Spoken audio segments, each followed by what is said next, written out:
There's growing fear in the suburban St. Louis community over a potential threat buried in the ground. A local landfill contains nuclear waste left over from the Cold War. The radioactive material was dumped there illegally in the 1970s. There's also a hot spot burning underground in a second landfill about 4 football fields away. Benita Nair is outside the WestLake landfill in Bridgetown, Missouri, where neighbors are fed up. Benita, good morning.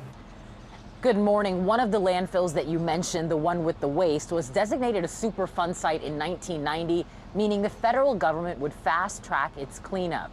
Now, 25 years later, the waste is still there, and the residents in this tiny town are concerned because of another potential threat. You can't 100% guarantee that we're okay. Hundreds of angry people demanded answers last night from federal officials. I'm scared. This is scary. We don't go outside. We don't open our windows. This is the source of their anger and frustration. 2 landfills that abut one another in North St. Louis County.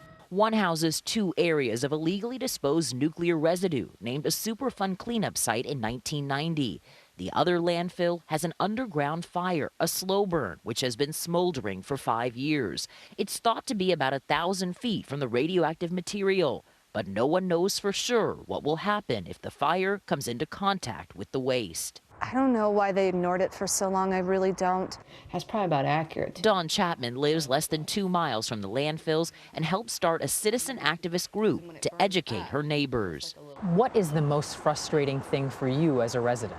I cannot believe that somebody and anybody in their right mind would think that you can leave the world's oldest nuclear weapons waste sitting on the surface of a landfill for over 40 years and there not be a consequence to that. St. Louis's nuclear legacy dates to World War II, when uranium was processed here for America's first nuclear weapons. The sites where the leftover waste was stored have been cleaned, but some low-level radiation has moved into neighborhoods.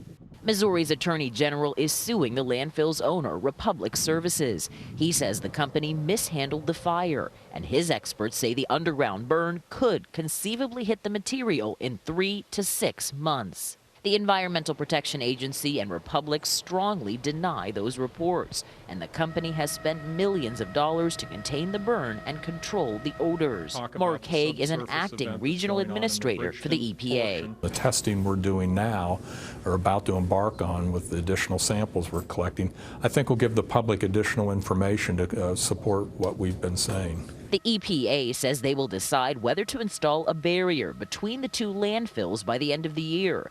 Dawn Chapman fears that solution will be too late.